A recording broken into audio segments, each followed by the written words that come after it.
Do you ever feel overlooked as a black woman over 40? This is for the black woman who is tired of being overlooked.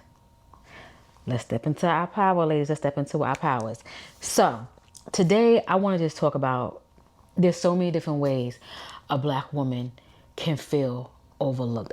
We just had a conversation talking about how black women can be so strong and need rest and just trying to do it all, and due to society norms where, you know, you have to go through a little struggle.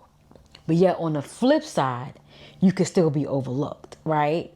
So this conversation right here, I just want to speak to the woman who feels unseen, you know, at work, in love, even at home.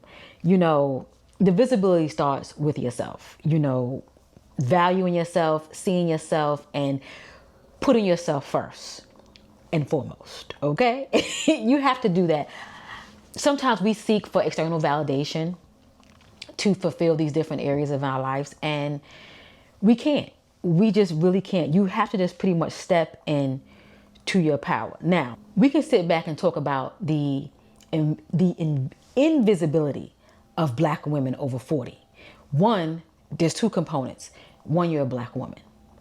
Two, now you're over 40. You know, now they feel like, oh, you just damaged goods, wasting all the different things. And that's far from the truth, because everybody gets here.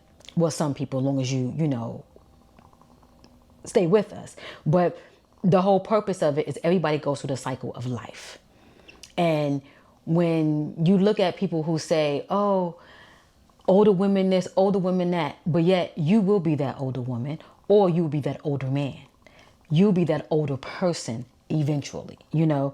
But we just talk about how you can be invisible in culture and media and different workplaces that ignore pretty much seasoned women or women of age, of how they may not be qualified for the job. If anything, we are overqualified for the job because we've been doing it. We know it. We get it. We understand. But you do have to have, you know, for lack of better words, fresh meat, and you have to have fresh ideas and young ideas to keep the balance. I'm all about keeping the balance. Me personally, I'm a manager, and I recently hired two young individuals. One is alpha and one is a millennial. And I don't know if he's alpha. Is he? Yeah, I think he's alpha. I don't know. I have to look that up. Well, one is 23 and one is 25. So they must be millennials or whatever, or later millennials. I think 2008. I don't know. Neither here nor there. But bottom line, I understand the importance of hiring young. But prior to that, I hired someone who was very seasoned and who understood. And I keep both on my team because that gives balance. Older, you have season, you have experience, you have knowledge. Younger, you have inspiration, you have new outlooks, you have different approaches. And you get it together, you have a masterpiece. I need to run for government, right? To understand the difference between the two, right? I need to do that. But there's also a silent frustration of feeling unseen. Prime example, Aisha Curry. Ooh, wee. Our good sis Aisha. Her unseen is different. Her unseen, she just feels like she doesn't get no male attention. She has a whole husband. I don't understand that, but I guess in general, you know, she doesn't get any attention. But that's her husband's job to give her that attention that she needs. So that should be a household conversation. But still, we want to speak about a woman who has definitely vocalized just not being unseen. So that's a semi example, but we all know it, because I know I have definitely felt like I've been unseen, even if it was in a relationship or if it was in the workplace. Okay. But let's talk about some ways to like own your presence, you know, speaking up and taking up space. Baby, let me tell you something. I'm at a place in my life, and I don't know if it's because I'm getting older and I just don't care. I don't know what it is, but I'm loving every minute of it. It's like when I walk into a room, I'm going to own it. I'm going to own my space, if you know what I mean. I'm not going to shrink myself. I'm not going to, any of that. I'm not doing any of it. I don't. I used to do that before, walk into a room and kind of be like, kind of pulling myself in. No, when I'm walking, I'm like this. No more gathering them shoulders in. We're not doing that. Dressing, moving, and talking with intentions. Let me tell you something. I'm just starting to wear my clothes. I used to just say, oh, I'm going to wait for a moment. I'm going to wait for an occasion. I'm going to wait till I go out. I'm going to wait till there's something going on. Or when we go to this show or when I go to this. No. Now, granted, do I go outside looking like this and with my loungewear on? Absolutely. Do I go outside with some sweats on? Yes, I do. But if I know I'm going somewhere, I'm gonna get dressed. I'm not gonna wait and hold that outfit for something really, really, special. I'm gonna wear the outfit.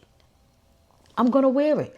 I had a pair of shoes recently. I didn't wear them for a whole year and a half. I'm gonna wait something special. I threw them on with a denim skirt and a crew neck. Outfit was too cute. Too cute. Don't hold your outfits. Dress, move, talk with it. Just talk with intentions. Take up space. Make you see yourself. Okay? And when you see yourself and you dress yourself and you move with yourself, people will see. And not that you're looking for any attention. You just do. Be in your own bubble. Be in your own bubble. And next, stop apologizing. I don't apologize no more. If I hurt someone's feelings, I'll apologize. That wasn't my intentions. However, no, wow, let me stop saying that. Kelly, you crazy. But no, you know how you could be at work and someone say, well, you shouldn't have did that. Okay. You didn't like that I did that. But this is what I meant. This is why I did what I did. And then they keep going and keep going. They want you to say, well, you know what? I apologize. I'm not saying it. I'm not saying it. I'm not saying it. I do not apologize. Do not apologize. And especially don't apologize just for existing. Don't do that neither. Build your inner confidence rituals. That's like them affirmations.